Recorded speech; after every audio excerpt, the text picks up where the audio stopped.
coffee for this episode because it's 3:15 in the afternoon and I feel like sleeping tonight. This episode is all about the quarter life pause. And it's not a quarter life crisis. In fact, I'm rebranding the quarter life crisis to the quarter life pause. And I'm here to explain what this is, what the quarter life pause is all about. So I've been traveling for the last nearly 12 months. And I've been on the road, been moving around month to month, spending 1 month in each place. With the exception of Greece, I spent a little bit longer. Also the exception of Bali, spent a little bit longer there. And it's been great. And spending so much time alone and traveling alone, you have a lot of time to think. And I've had a few realizations, which has brought me to this idea of the quarter life pause. Primarily about my work and how I want it to look, but also just my life in general and how I want my life to look. Or what kind of life I want to live. Just, all the fundamentals. All the fundamentals, really. Basically, I don't want to tornado through my 20s and look back and have regrets that I just was so impatient and full force and didn't actually think about anything, and actually take the time to think and ponder, will I like that I made this decision in 10 years? Basically, I want to be intentional with how I'm setting myself up. And I think, because in some ways your 20s are like, you're just fucking scraping shit together, dude. You're like, you're just making it work in whatever way you can. And I'm sorry, but that is just like a definition of my life, I feel, since I moved out of home, really. And perhaps we're constantly just scraping it together. I don't think you've ever got it figured out. I do think the 20s are definitely the most scrappy years for sure, dude. I hope. Because if it gets more scrappy than this, then I think I'm good. I don't know if I want more scrappy than this. I said I want to be more intentional with how I'm setting myself up. So I don't want to be constantly rushing to reach the next level of my career, of income bracket or whatever, only to realize maybe when I hit my 30s that I was playing the wrong game and the game I thought I should be playing or that I thought would get me to where I want to go. And rather than playing a game that I actually wanted to play because it was a game that was suited to me. I think we're all so different, We really are. We're similar. We are similar, but we're also so different. We all have different things we're into, different things we're obsessed with, different things we, like to do in our free time. It's wild that one person can be absolutely obsessed and dream about golf, for example. And me, literally couldn't care less about it. Do you know what I'm saying? It's like we're so different. And that's just one example of many. I could give you more, but I won't go there. Anyway, for example, and I'm using career because it's literally relevant to everyone because we all have to work to survive. So I could, in the career field I'm in now, continue to push and climb that career ladder and reach new levels of income, get that new salary, whatever. But it's not doing work I love. So then I know myself, ultimately, I will get to the point where I'm like, fuck this, not a vibe, super not into it, kind of killing my soul. Okay, I need to find something else, I guess. And then I'm in that position of having to find something else. So yeah, I could do that and be financial. The benefits are you're financially stable and you're secure and you have that, you have peace of mind financially, right? But ultimately getting to that point where you're going to kind of throw it all away anyway because you're like super uninspired and hate the work. Or I feel like where I've landed is like, okay, I'd rather just figure out by taking the time and like really getting to know myself what that ideal job is for me and ideal work is for me. And perhaps it means that it's a bit more of a slower burn in terms of like earning a certain amount or even having great success with it. But I know in the long term, it's my thing.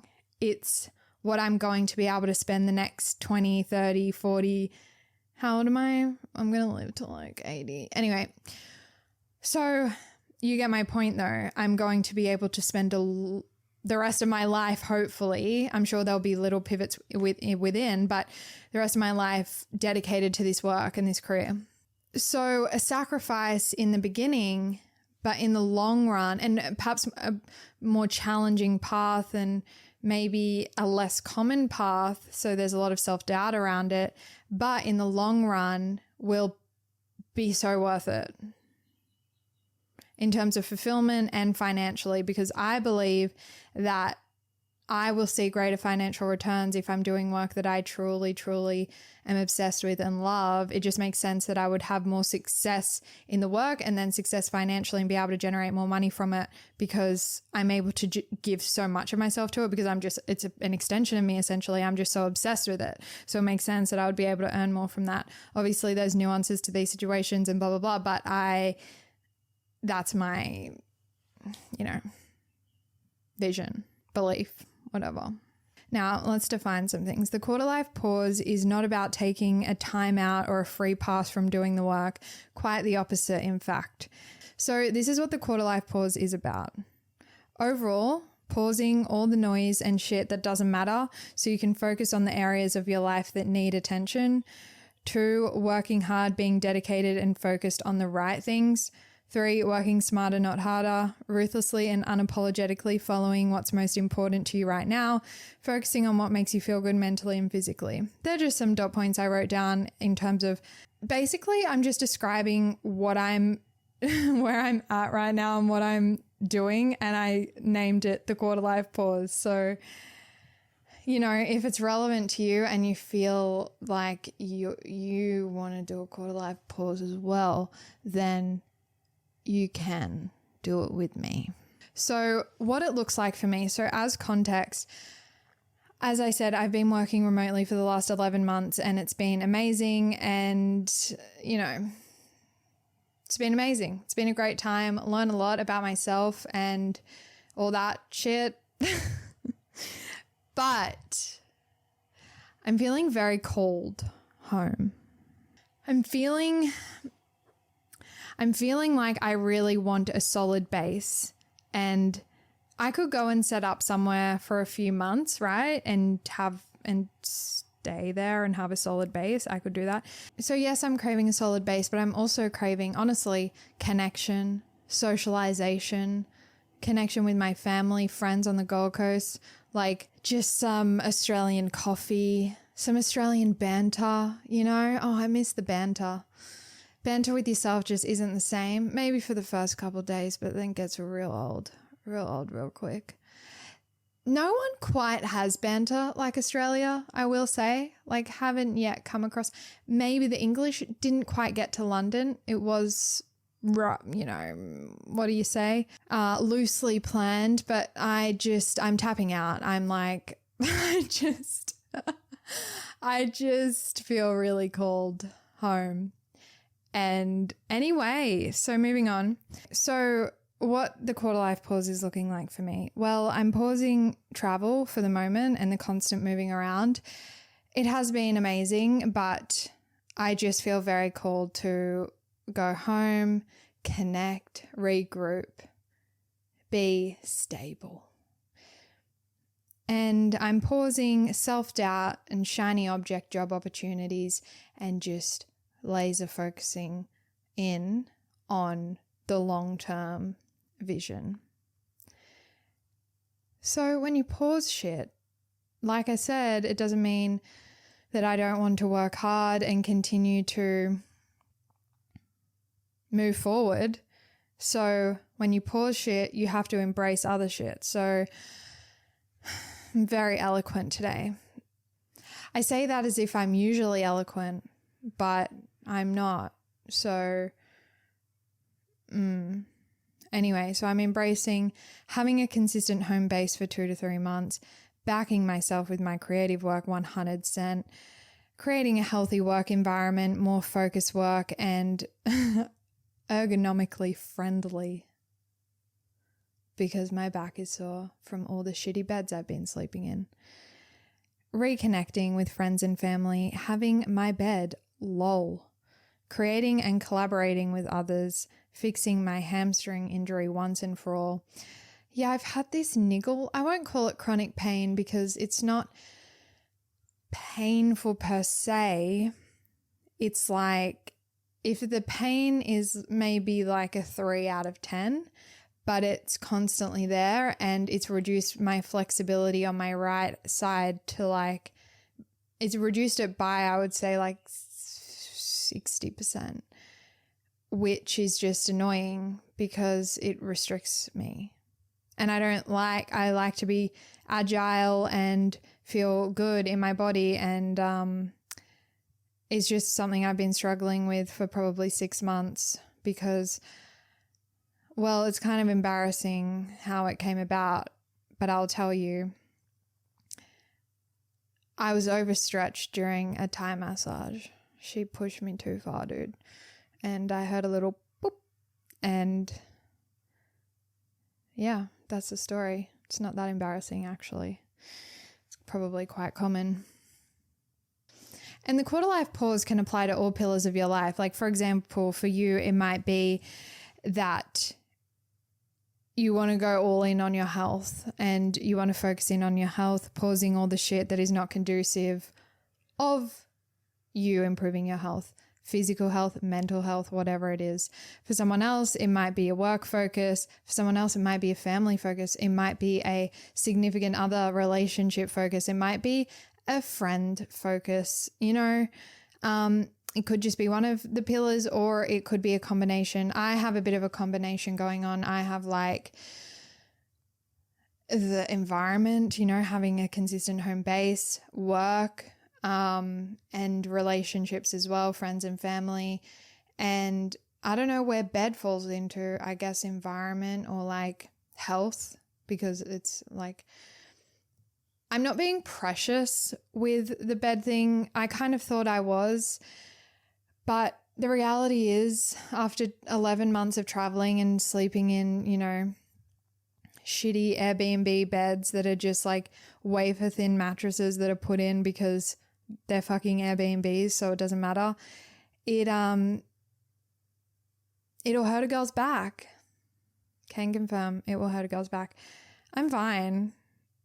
And this quarter life pause isn't about like getting your shit together, reset. Like, I'm using the word regroup. I think that's a great word, but it's not about that because I don't know if we ever have our shit together.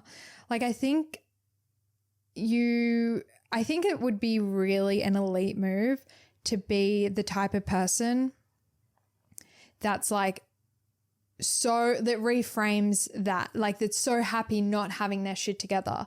Do you know what I mean? Not in like a self-destructive kind of way, but just knowing that like you never really have your shit together. Maybe for a fleeting moment you feel like you do, but it doesn't matter if you're in 20s, 30s, 40s, 50s. I think, and I've heard, like you're always going to feel like there's something to improve or shit that's needs to get together. You need to get together.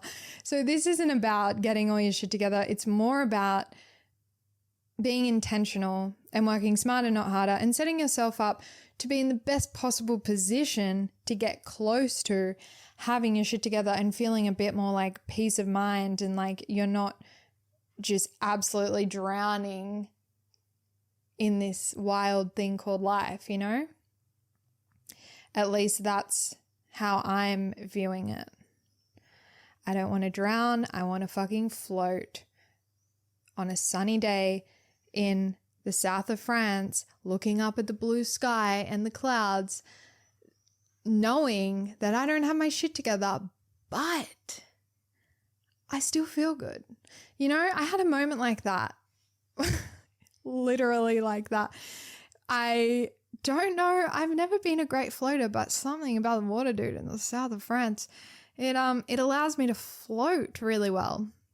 And so I've been floating in the ocean and looking up at the sky. And it's in those moments where I'm like, it's all good, Jess. It's all good.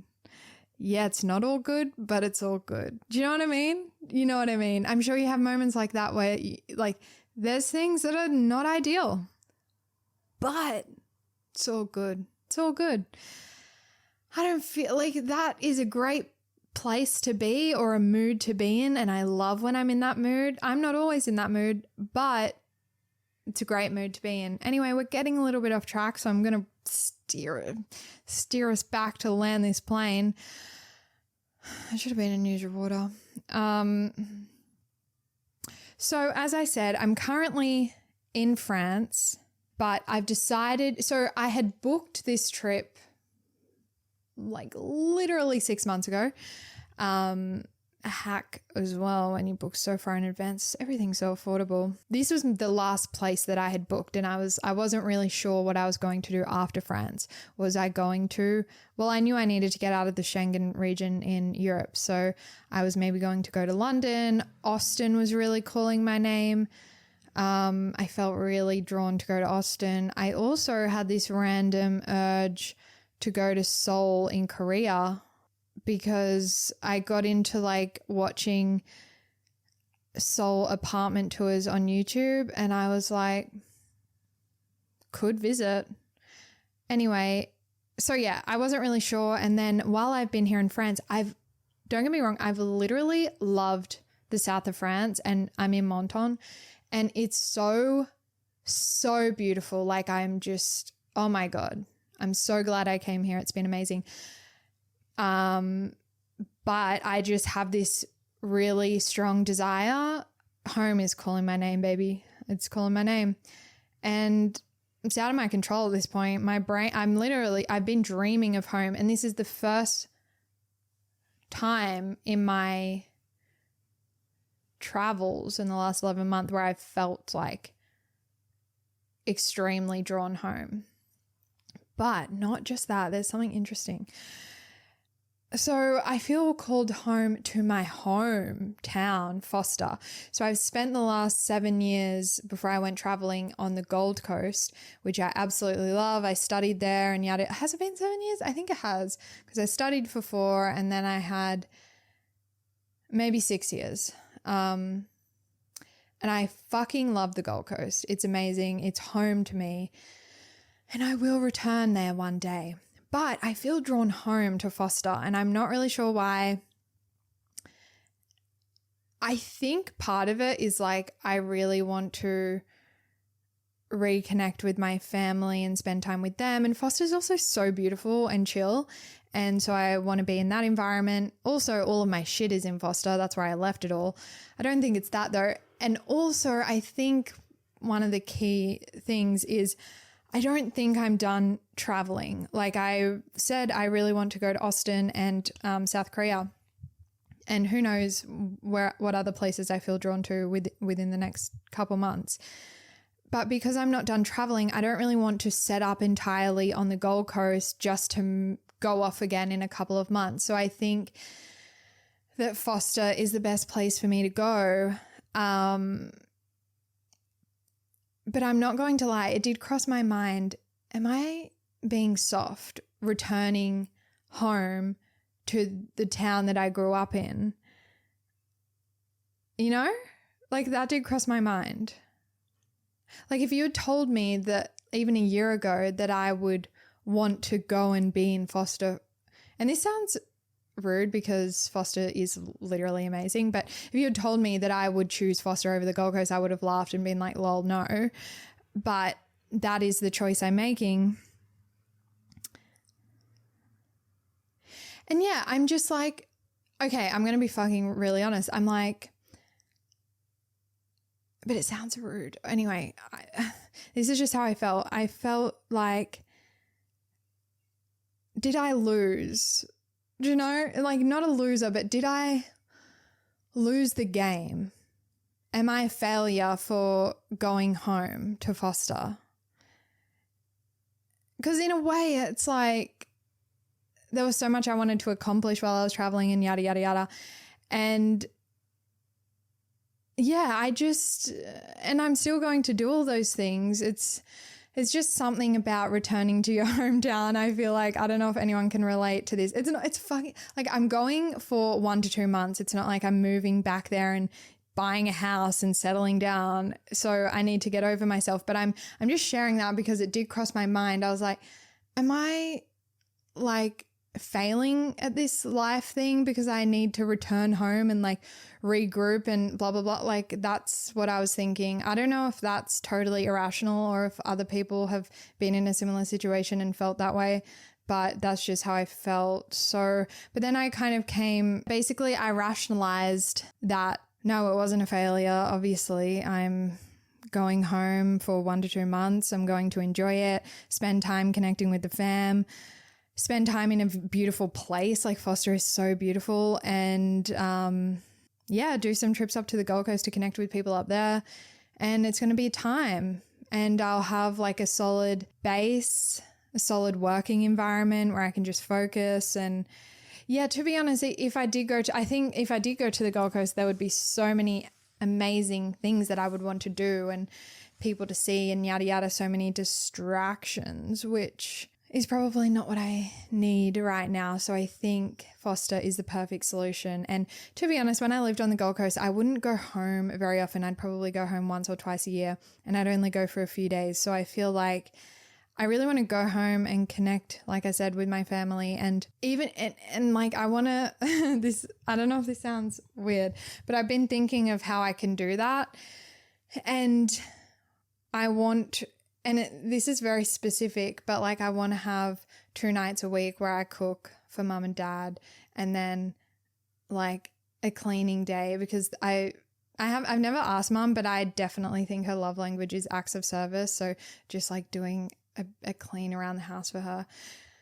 And just little things like that. Like, I think I'll look back on this time spent in Foster and be grateful I did it. So I think overall it's cool. Anyway, blah, blah, blah. Or there's the other potential that it could be soft and I am a failure.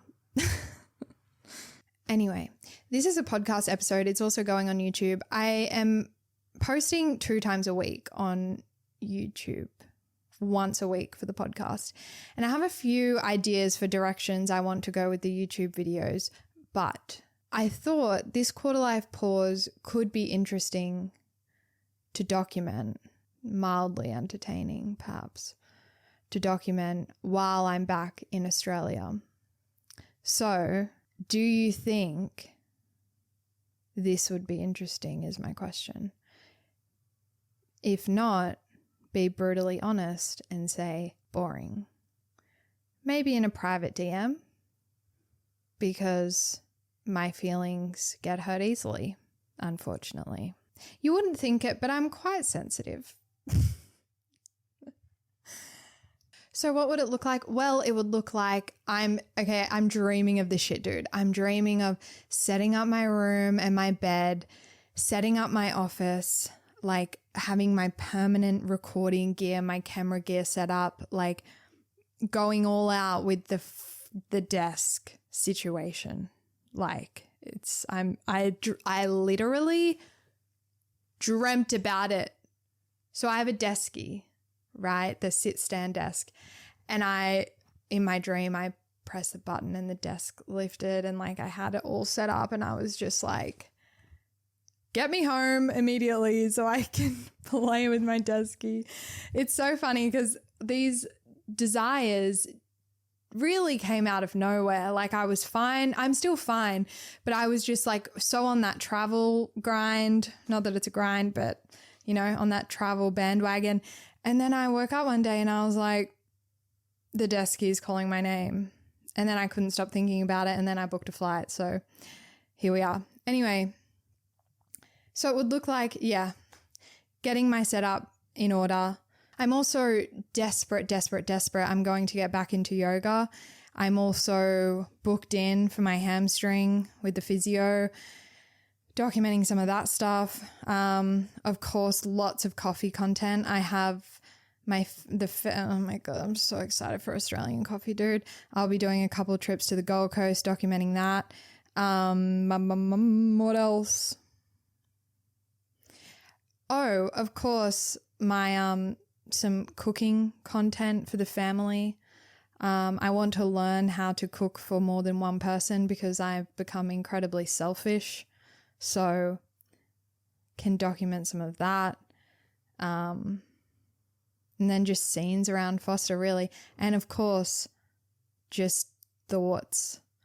It's going to be very interesting. I hope that, yeah, anyway, let me know if you would watch something like that. And if you will, I will create it. And if you don't want to watch something like that, let me know what you do want to watch and I will create that also. But then it will also be documenting the transition from the pause. So when the pause is over and we press play, you know what I just realized? The pause is probably a way of life, really. You don't want to press play. It's a great way to live. So, I mean, I'm open to a life constantly on pause. Sounds weird and a little bit red pill of me, but perhaps that's my red pill.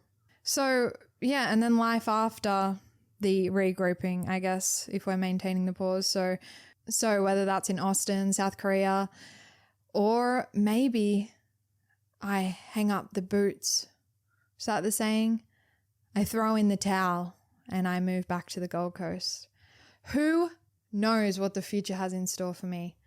Anyway, it's been great chatting on the floor of my apartment in France. It's so hot, dude. It's so hot right now. I did make a tea because I feel like I have to have a beverage when I do these. But yeah, it's not being consumed, to say the least. Thanks for being on the journey so far. If you made it this far, thanks for listening. You're a real homie of mine. And I'd love to collect a list of names of the people who listen all the way. You know what my dream is to find like a group of people who are we're all just totally on the same wavelength and we get along like a house on fire and go on a group. And this is so unlike me to say this. But we go on a group trip to Copenhagen, and not a group trip like we have to do everything together, but more like we all go to Copenhagen and stay in a similar area and we do dinners together and coffees and like create shit together. That would be amazing. I'm going to do that one day. Okay, I'm going to go. Au revoir.